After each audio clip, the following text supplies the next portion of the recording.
Good morning, good afternoon, good evening, depending on where you are. Thank you so much for joining us today here on LinkedIn Live for this exciting conversation around the top 3 ways to use AI to enhance your marketing.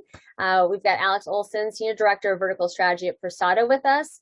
My name is Deborah Weinswig, CEO and founder of Coresight Research, and we're trying to kind of look at tools and solutions to really kind of figure out where are these, kind of unexpected pockets of innovation. And so I think Persado really personifies that, if I may say that. And so I think that, Alex, for years we've heard about, kind of how, companies need AI teams and, how AI is going to be a core focus in marketing as, organizations look for, I really think it's efficiency more than anything else. I mean, yes, it's innovative and it's effective, but really trying to be more efficient with the dollars that they're spending. And as we kind of think about, in a rapid fire way, how we're going to kind of cut through all this content today, if I think about it from, even like a Coresight perspective, is we're thinking about, right, like our marketing spend and how to reach everyone. We want great content and, there's the look and feel, but also kind of the tone. Then there is this, kind of idea that they know me, right? That they're talking to me in kind of a voice that, is familiar. And then, lastly, I think the data aspect of it is important as well, because, what I'm always curious, right? We obviously create a lot of content. What is it that, kind of really causes somebody to engage or read or click? Because, we're trying to drive changes in how people think about topics that are often like well established and taking a new point of view. And so as we think about all that, which is a lot, how do you think about, innovative and effective, really efficient, as I think about it, ways that, kind of AI can be utilized to engage consumers? Sure. Well, first of all, thank you for having me. Thank Uh, you. what I've observed over the past few years is that brands who communicate most effectively with their consumers are delivering the appropriate message at the appropriate time in the buying and relationship life cycle, using the language that is most likely to prompt a response. So maybe to get a little bit more specific about that, consumers might respond well to an email receipt confirming a purchase online or in store, but may prefer an SMS or in-app push notification while actually geolocated inside of a retail store or inside of a bank. And then where Persado fits into that, and I find this to be very interesting, the emotions or vocabulary that's used across those different channels actually does make a big difference. And the emotions that consumers respond to via email may be very different than the ones that they respond to via SMS or a push notification. Why is that? It has to do with a couple of things. Number one, the intent of the message being sent. So, for example, to keep the purchase example consistent, if I'm a consumer and I'm simply receiving a confirmation or an email receipt for something that I've purchased or a deposit that I made at my bank, more often than not, what consumers are looking for: no frills, direct, factual communication. No need to be marketed at that point. That's more of a customer relationship touch point. Whereas if I'm a consumer and I've elected to pick up something using curbside pickup or buy online, pick up in store, the convenience or brevity of an SMS message or an in-app notification is going to prompt my interaction with the brand more because it's less friction than an email message. So a couple of pretty basic examples of why the emotions or behaviors are different across channels. And what happens, let's say, I mean, we, the whole like 80-20 rule around kind of consumers and whatnot, right? 80% are going to be pleased most of the time. Those 20% who aren't, right? They make 80% of the noise. And so what's a great way for, retailers and brands? Is there, let's just say, sensing these emotions, how can they, from a kind of customer communication perspective, how can Persado assist with that? Sure. What we're observing at Persado that a lot of chief marketing officers are doing to unlock the data that their brands sit on is understand the different segments of consumers that interact with their brands across, I believe it's somewhere in the neighborhood of 150, 160 different vectors, whether it's age, gender, discretionary income, where someone lives, their online buying behavior. Brands that are able to unlock that type of demographic or consumer data using CDPs, data lakes, etc., are able to segment their communication with their consumers and then apply the appropriate language on top of that. So maybe said a different way, you and I would have different, online online shopping behavior. We would interact with the same brands in a bit of a different way. The language that you would respond to via marketing campaign would be slightly different than the language that I would respond to. So brands that are being really innovative with unlocking their data would actually use slightly different vocabulary in communicating with you than they would with me to deliver the same message, but in a slightly different way that would elicit more of a response from you if you're receiving a message, as well as more of a response from me receiving a slightly different message. It makes a ton of sense. And then, as you talk to CMOs, which I know you do on a daily basis, how are they kind of taking, what they've known in the past, kind of mixing that all together, right, with AI to really generate a better customer experience? Well, it's interesting you bring up the notion of what we've learned in the past. I think what the macroeconomy has taught us in the last 2 years is that sentiment is a moving target. So the emotions that elicit a response from consumers 6 months ago may not necessarily be the ones that drive a purchase today.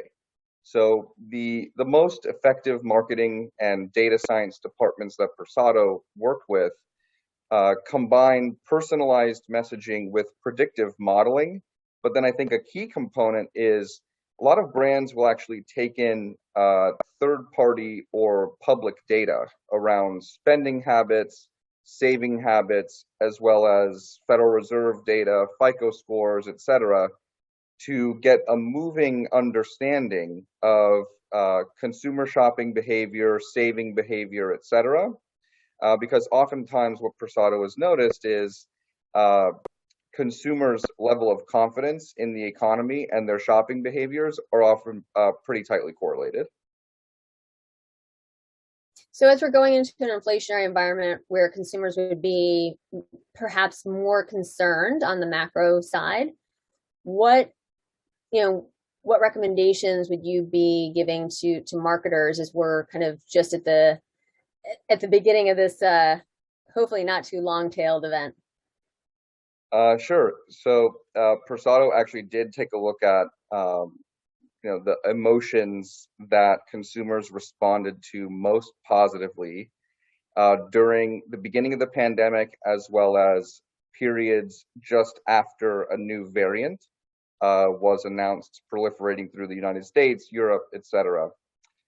Emotions that evoke more conservatism, so safety, caution, feeling like you're part of a community, stability, and these are all measurable emotions that Persado is able to test using vocabulary. So those more safe, conservative, cautious types of emotions that didn't push consumers too far, and I can talk about the opposite response in a second, that feeling of safety actually did have an incremental effect on click rate, on conversion rate for retail campaigns.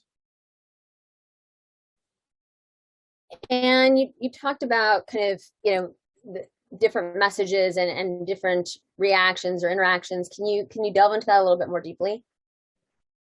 Sure. So one of the things that Persado actually works on is order order completion, so the way in which a grocer will deliver orders, the way in which retailers deliver orders, uh, even something as simple as the safety concerns around picking up groceries in a contactless environment or a retailer offering curbside pickup. uh, those messages delivered in the appropriate channel, evoking a sense of, health safety as well as caution, uh, did move the needle in terms of shoppers interacting with the grocer or shoppers interacting with the retailer. And for an interaction that's, if you think about it, it's after a purchase, someone has already been convinced to buy a basket of groceries, to buy something at a retail brand, and then simply just the way in which that shopper picks up those items and the language that's delivered to them during the order pickup process, Persado has noticed has a very positive effect on um, keeping shoppers as loyal customers, as well as an increase in conversion rate. And if we think about that, which I think is incredibly important around loyalty, do you find that there are certain points in a kind of shopping experience where it is critical to deliver messages or different types of messages to drive increases in loyalty? I would actually extend that well beyond the shopping process as well, Deborah. I think one of the areas that is very exciting for language personalization has to do with customer service. As we know, there's a fair amount of market research that shows it's uh, less expensive to retain a customer than it is to convert a new one. There is a greenfield opportunity to apply language personalization to IVR, to chatbots, as well as contact center use cases, which can go a very long way in increasing net promoter score, increasing repeat shopping experiences. So I would actually push that thinking well beyond just the shopping experience. But to maybe answer your question more directly, uh, I believe that brands can apply a fair amount of brand awareness, using email, using web banners, using search, that start to evoke the types of emotions that the brand wants the consumers to feel when they interact with the brands. And then as they move further and further down funnel, what Persado is very effective at is figuring out which specific emotions will drive a conversion, whether it's creating a shopping cart, whether it's revisiting an abandoned cart. That is all data that Persado sits on and is very effective at generating conversions. That's one question I've always had, and I know some retailers think about this a lot, and some prefer to think about it less, is around returns, because I do think that it's someone put it to me. I think the best, right? You go to a store, there's like 30 lanes to buy something and 2 lanes to return. And so, but in some ways, just kind of based on what you said, right? That is part of this whole experience. What have you seen around kind of use cases in the that part of the, if you will, customer life cycle?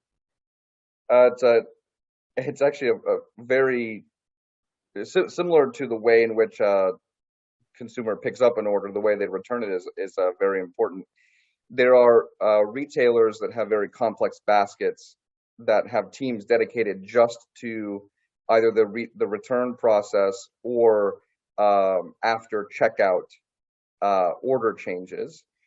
What I've noticed over the past couple of years is delivering messages via SMS or in-app notifications is the least introduces the least amount of friction to the return process, because the customer actually needs to be in the store physically.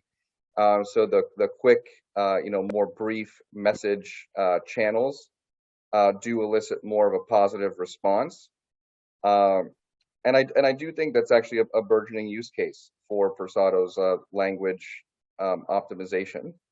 So I think more to come for Persado in the return space. But as far as channel mix is concerned, SMS and push I think have proven to be pretty effective. It's really interesting, and even kind of as you talk about, but before the kind of transaction takes place, right? The more that can be done to also, hopefully limit the return itself is also very, it's there's so much when you think about kind of profitability and sustainability that's all wrapped in there, and Persado having kind of really a front seat at the table, I think is significant, because it is a question that we get asked more and more from retailers, just kind of how do you kind of like stop it at the beginning, and then if you end up having return, right, how can you kind of get the product back sooner and in as good a shape as possible, so there's a chance to kind of recoup at least some margin from it. There's been another hot topic, especially with so much changing from a third party data perspective, is around first party data. And retailers are finding ways to monetize that. There are kind of other strategies in terms of how they're thinking about collecting it. What would your advice be to leaders as they're thinking about their first party data strategy right now? Well, first, I would say prioritize completeness of understanding who the core demographic is of consumers who interact with your brand. The second is, and here I believe Persado does have a fair amount of value add. There is a new kind of first party data that I believe is emerging in the marketplace, and that is the emotional response that consumers show when they interact with a brand. And one of the elements that Persado is able to measure, actually, there are a handful of elements that Persado is able to measure, are the placement of words, as well as a call to action, the emotions that are communicated in a piece of creative, as well as even the colors or placement of images in a creative proof. And understanding how consumers respond to those message elements is an emerging kind of first party data. And when brands combine that with traditional, demographic, shopping preference, first party data, I believe that the story that's told is a very effective one, and that allows brands to deliver personalized content at scale.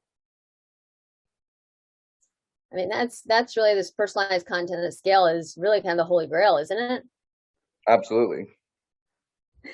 I feel like we've been talking about that for a long time, and once again, this idea around they know me, this brand is kind of talking to me in my language, they're suggesting things that make sense. And I always go back to this idea that as I'm living in a Manhattan apartment and kind of getting inbounds from marketers for hot tubs, something seems like a little out of balance there. And so and it's like the whole cat dog thing as well, right? Or whatever other animals might be kind of one has these days.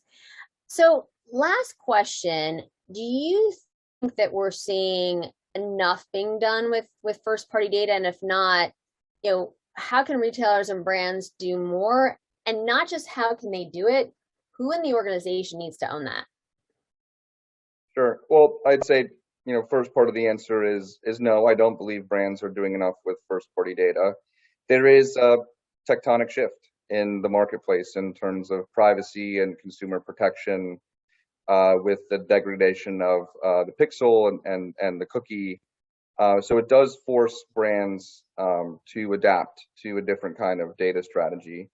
In terms of ownership of teams internally at brands, or a cohesive data strategy, I believe that the lines get blurred between data science and marketing, as well as sales teams, to understand holistically who it is that is interacting with a brand, across what channels, at what stage of the customer life cycle.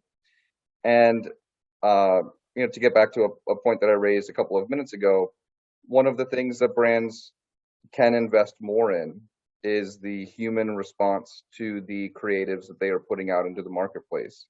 So what are the specific emotions, whether they are achievement or comfort or encouragement, all measurable pieces of vocabulary that Persado is able to run analytics on.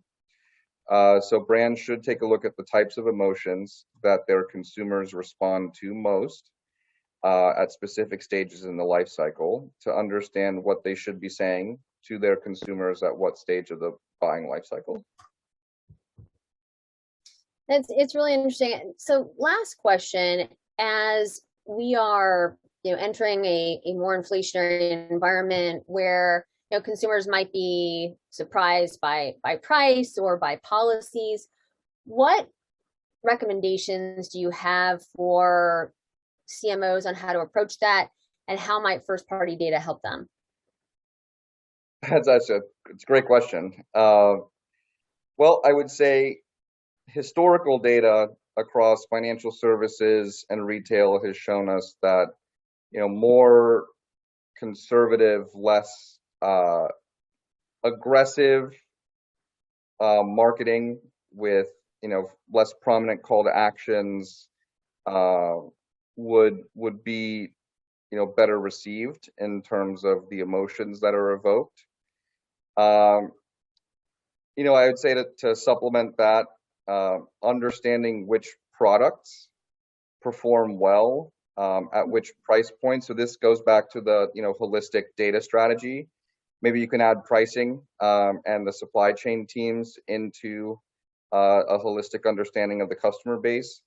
So perhaps it's less around the emotions that are evoked in the creative, but understanding which products and what placement works well in an environment of lower consumer confidence. I mean, it's a lot. We've covered a lot of ground. I want to just kind of wrap up with a few thoughts. So I think that the returns aspect here, right? If we're able to kind of utilize Persado, this AI-based marketing, the opportunity to not only kind of not even have the return take place, but if it does, how can we, kind of work with the consumer in the way that they're most comfortable to get the item as quickly and in as good a shape, right? You can literally drive top line, bottom line, and there's a whole sustainability element there as well. Secondly, first party data. I mean, there's so many different kind of angles in terms of how to think about that, and we've got kind of a short window to do that from a retail perspective and brand perspective.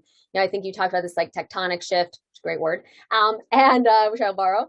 And then I think lastly, whether it's innovative or effective, I really look at it as being kind of efficient, as we not only see retailers and brands utilizing AI to engage with the consumer, but right from their whole AI strategy. So I feel once again like we've just touched the surface, especially as there are a lot of kind of newsworthy kind of topics coming out around inflation and the consumer, and just I think there is an opportunity to not only engage with, explain, but also really building kind of a different kind of relationship and what will prove to be a challenging time for them one way or another. So Alex, thank you as always. This is great. And for anyone here who'd like to hear more, please reach out to Alex or myself through LinkedIn is great.